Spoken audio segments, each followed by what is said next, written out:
Olá, boa tarde. Muito obrigado, muito obrigado. Eu estou muito feliz porque esta semana eu fui muito bem sucedido.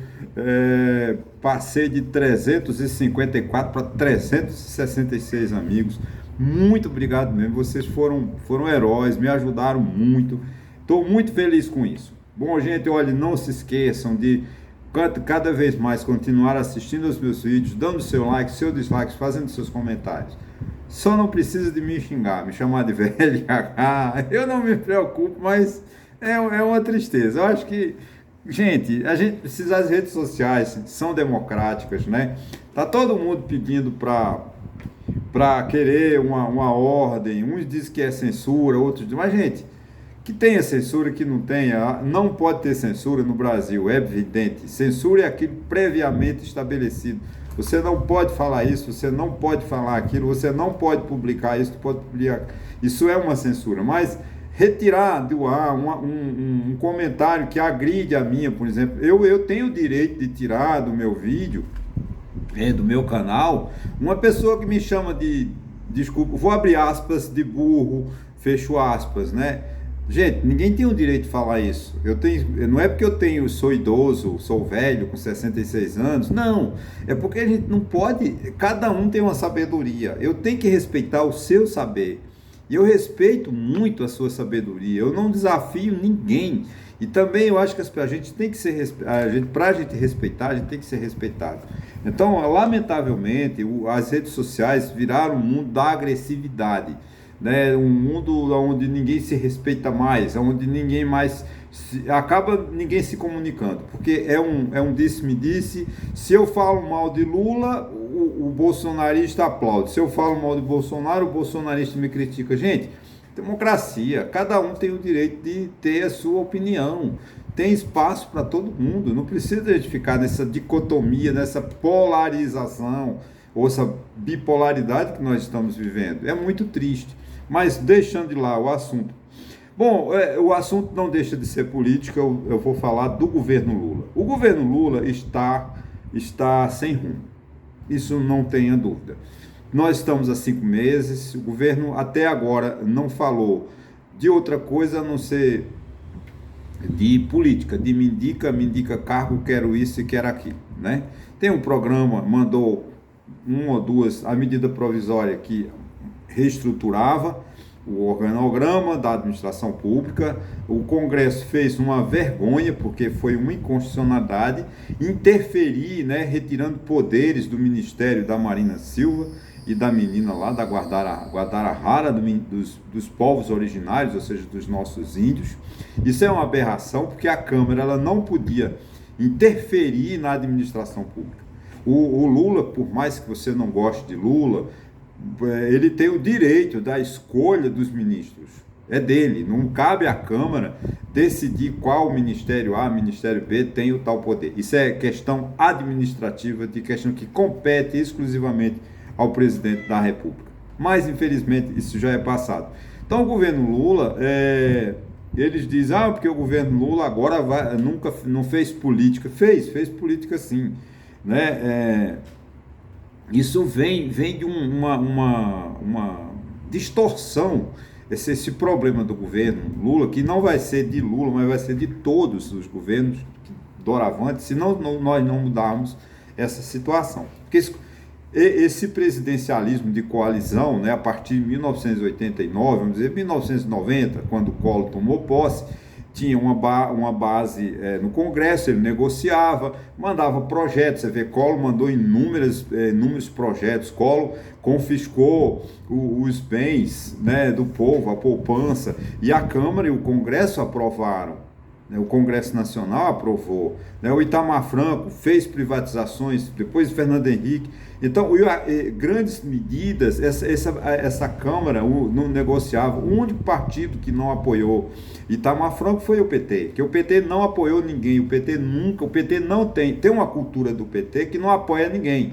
O PT quer o apoio de todos, mas ele não apoia ninguém. Ele faz algum acordo em São Paulo, com o PDT, com o PSD, para ter uma prefeitura de São Paulo, talvez, mas na presidência da República, quando estiver assim, nível federal, o PT nunca fez, foi um partido de fazer acordo. Ele vota alguns projetos no Congresso, mas sempre teve a sua independência. Isso não podemos negar. Mas de Bolsonaro para cá, de 2019 para cá, houve vamos dizer assim, um prejuízo muito grande para o país, porque Bolsonaro, para não cair, porque ele cometia um erro atrás de outro, um crime atrás do outro, ele passou 4 anos cometendo crime e cometendo erros, que o levariam ao impeachment. Como ele não queria cair, porque é muito bom ser presidente da República, o que ele fez? Ele entregou ao Arthur Lira o governo, disse: Arthur Lira, toma conta, o orçamento é teu, distribui para os teus amigos, desde que você não abra, não leia um projeto um processo de impeachment contra mim. E realmente o Arthur Lira continuou fazendo isso, teve a participação do Rodrigo Maia. Depois o Rodrigo Maia saiu e ficou Arthur Lira, e Arthur Lira se perpetuou como espécie de primeiro-ministro às avessas. E dominou o orçamento. E o Arthur Lira quer fazer a mesma coisa com o presidente Lula. Então está havendo essa confusão. Isso é muito prejudicial ao nosso país, né? O governo tem cometido alguns erros, porque o Lula está com uma mania de olhar para trás. O Lula precisa de olhar para frente. Ele está olhando para trás, ele está resgatando, né? Se não votarem essa semana, daqui a pouco, Minha Casa Minha Vida, um monte de medida provisória, projeto do passado, também vai decair na Câmara lá, se a Câmara não votar. Então é preciso que o Congresso trabalhe para poder dar continuidade ao governo Lula. Os ministros, né, da Casa Civil e institucional, parece que vacilam. O Padilha e o ex-governador da Bahia, desculpa, eu esqueço o nome dele, não estão fazendo essa conexão. Mas será que os deputados pedem uma coisa ao Padilha, pedem alguma coisa ao ex-governador da Bahia, e ele não fala para Lula? Se eles não falam para o Lula tinha que demiti-los porque eles provaram o chefe ao Lula. Então, essa questão que o Lula está engavetando, que o Lula não está pagando verba, tal, e está dificultando o trâmite, isso é um absurdo, porque o deputado ele não pode votar simplesmente se der verba, né? Não pode. A Câmara está... O Arthur Lira está acabando com o Brasil. Quando ele não permite, né, que a Câmara funcione de forma transparente, de forma lúdica, de forma lúcida, sem exigir nada. Ele tem o direito de rejeitar e o direito de aprovar. Agora, dizer, eu só voto se me pagar, só voto se me der o ministério tal, só voto se tirar o ministro tal, isso é crime que o Arthur Lira está fazendo. Você vê que o Arthur Lira está tão arrogante, né, que hoje nos jornais estão divulgando, né, nos jornais, que ele tem um processo, uma investigação da Polícia Federal sobre corrupção de compra de computadores e robótica para as escolas de Alagoas, e o Arthur Lira disse: não tem nada com isso. Como não tem? Se ele mandou 33 milhões de verbas, né, do orçamento, essa verba secreta aqui do orçamento. Então, como é que eu digo que não tem nada a ver com isso? Eu mandei 33 milhões de reais para prefeituras de Alagoas, né?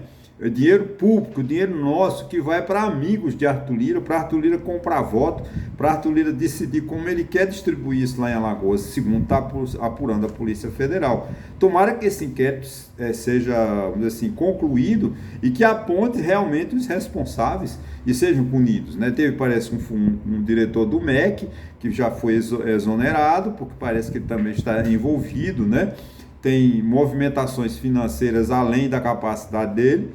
Isso suspeita, né, uma questão de corrupção com dinheiro público. Isso é uma vergonha, com a participação do nosso presidente da Câmara, que virou um super-ministro. Ele tem mais... O Arthur Lira hoje monopoliza para ele todo o poder do Brasil.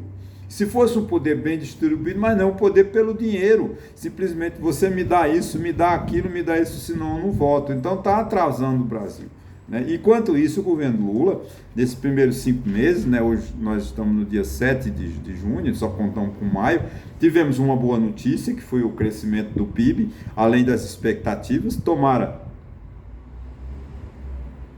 que os próximos trimestres sejam assim, positivos, né, para dar margem, né, ao que o Banco Central reduza a taxa de juros, ela termine esse ano em torno de 10%, segundo perspectivas do mercado, né, para ver esse programa de, como diz assim, de incentivo do carro, né, que está a onda, né? Todo mundo quer comprar carro popular até 120 mil. Essa isenção, esse desconto, vai gerar um aquecimento nas vendas. Então, eu acho que nesse próximo trimestre, ou nesse trimestre, teremos um crescimento bom da economia. Tomara, para que o governo, mesmo o governo estando perdido, a economia está melhorando, né? Isso é muito bom a gente saber disso. Agora, é preciso que a sociedade tomem alguma atitude em relação ao poder monstruoso que tem o Arthur Lira, porque ele está viabilizando o governo Lula. Aí vocês, Antônio, mas você não falou isso, a mesma coisa, porque Bolsonaro não queria governar. Né? Bolsonaro queria o quê? Manter-se no governo, Bolsonaro queria só trazer joias da África, da Arábia. Né? Bolsonaro não queria governar, Bolsonaro queria trazer joia. Então, para Bolsonaro, agora a gente vê que Lula está travado no Congresso Nacional. Ah, você está dizendo que o governo Lula só é ruim por causa da culpa do Congresso? Não. Tem coisas muito erradas no governo Lula. Por exemplo, eu acho que essa coalizão que ele fez, né, deu 37 ministérios, Arnold fez um arranjo, parece de 37, só 13 ou alguma coisa, é do PT especificamente, e o resto são de partidos. E esses partidos não estão dando respaldo político, apoio político no Congresso. Eles querem, além dos ministérios, querem mais dinheiro, querem mais verba. Isso é um absurdo. E o povo pobre, o povo no SUS, na fila do SUS, sem ter com que operar, não tem remédio para pressão, não tem remédio nos hospitais, porque o dinheiro do Lula está todo engavetando para pagar verba para os deputados. Isso é um absurdo. A sociedade tem que brigar contra essa coisa mal feita, né, desse modelo político que nós adotamos. Está totalmente errado, a ideia do presidencialismo de coalizão foi para o espaço, nossa estrutura política ela está falida, não tem como, não adianta a nossa democracia, gente, ela só vai sobreviver se tiver harmonia entre os poderes, né? Os três poderes, eles precisam de trabalhar harmonicamente, né? O poder legislativo, o poder executivo e o poder judiciário. Se der um poder absoluto, como tem o Arthur Lira, de decidir sobre os destinos do nosso país em detrimento do presidente da República, do Supremo Tribunal Federal, quer dizer, o Arthur Lira está exacerbando, ultrapassando os limites, né? Então a culpa, não é a culpa somente de Arthur Lira, mas ele precisa de ser chamado, a mídia precisa de denunciar para que ele dê um freio, né? E dê espaço para que o governo federal, através de seus ministros, também tenha projetos, né? Que haja um acordo. Agora, Lula precisa de, não sei, como diz que ele vai fazer uma reforma ministerial, né? Tomara que ele faça. Agora, Lula também não pode passar por cima, como ele está passando, desse ministro do turismo, né? Esse tal esqueci o nome dele agora, esse filho, lá do Maranhão, né? Ele é Juscelino Filho, ele é uma vergonha. Né? Já ficou provado que ele fez uma rodovia para a fazenda dele, ele já foi de avião de graça para cuidar dos cavalos dele, entrega o escritório do Ministério das Comunicações para o sogro, gente, não dá, e o Lula não demite. Por que Lula não demite? Porque não pode? Porque tem acordo político? Não, cara, esse tal de Juscelino Filho mostrou que é muito incompetente. Então, o Lula tem que tirar esse homem o mais rápido possível, porque não dá para fazer o que esse ministro está fazendo. Agora, por que o Lula não tira? Porque ele tem o compromisso, né, com o Lau, acho que eu não sei de que partido ele é, mas se Lula tirar, acho que é da União Brasil, se ele tirar o apoio do tal do Alcolumbre, que é o senador lá do Acre, se ele perder esse apoio, ele fica em situação pior no Congresso. Eu não quero que Lula tenha maioria forçada, não, a gente não pode forçar que Lula tenha maioria no Congresso. Agora, os deputados da oposição têm que votar as leis que são boas para o país. Não é votar, porque eu sou contra Lula, eu vou votar contra isso. Não, a gente não pode pensar nisso. Né? Tem que resolver, então, esse grande problema de Lula, né? A gente vê que ele está com dificuldades. E nesses 5 meses de governo, o Lula, coitado, não fez nada. ele tá sem saber o que fazer, porque ele viajou muito, fez muitas viagens, teve esse insucesso. Ele foi uma falta, gente, isso é falta de respeito. O que Lula fez com o Nicolás Maduro da Venezuela é uma falta de respeito ao Brasil, né? O Lula devia ter respeitado o povo brasileiro. O Lula devia ter respeitado os 7 milhões de venezuelanos que estão excluídos da Venezuela, que foram exilados, estão em países periféricos, aqui nas fronteiras no Brasil, na Argentina, enfim, por causa desse ditador medíocre, desse mau caráter que governa a Venezuela. Não adianta o Lula insistir que é mentira o que se fala de Nicolás Maduro. Nicolás Maduro é um ditador, é um assassino, está acabando com a Venezuela. Então o Lula fez um grande erro. O Lula perdeu toda a sua... vamos dizer assim, o seu prestígio que ele tinha internacionalmente, porque dessa estupidez que ele fez em tentar passar uma ideia, como ele criar uma narrativa. Eu não gosto dessa expressão, porque acho que é ridícula, criar uma narrativa positiva contra Nicolás Maduro. Narrativa positiva de Nicolás Maduro é o Brasil dizer não a Nicolás Maduro. Você tem que respeitar os direitos humanos. Manter relações diplomáticas com a Venezuela, tudo bem. Agora, fazer de herói, tentar desmanchar, dizer é tudo mentira. Desde que seja, como ele é meu amigo, tudo que o Maduro faz é certo. Foi uma vergonha. O Lula agrediu o Brasil, infelizmente. Então, o governo Lula se perde por falta de apoio. Ele mandou lá o tal do Amorim lá fazer, diz que tem democracia na Venezuela. É a mesma democracia que tem na Venezuela, tem na Rússia, né? E tem na China, onde manda um autocrata lá, um ditador, né? Porque autocrata é o eufemismo de ditador, né? Autocrata é o governo feito por uma pessoa. Na verdade, estão suavizando a palavra certa é ditador, assim como queria Jair Bolsonaro. Jair Bolsonaro queria ser ditador no Brasil quando ele tentou o golpe do dia 8 de janeiro de 2023. Então fica aqui a minha preocupação. A gente tem que trabalhar, né, para acabar, para tirar essa arrogância do ministro, né, do presidente da Câmara, que realmente o presidente da Câmara está dificultando o planejamento político de Lula. Agora, Lula também comete seus erros. Gente, olha, muito obrigado. Essa semana é uma semana muito importante. Temos um feriado de Corpus Christi, né? Mas na sexta-feira continuamos com novos vídeos, ok? Muito obrigado mesmo, viu? Até a próxima.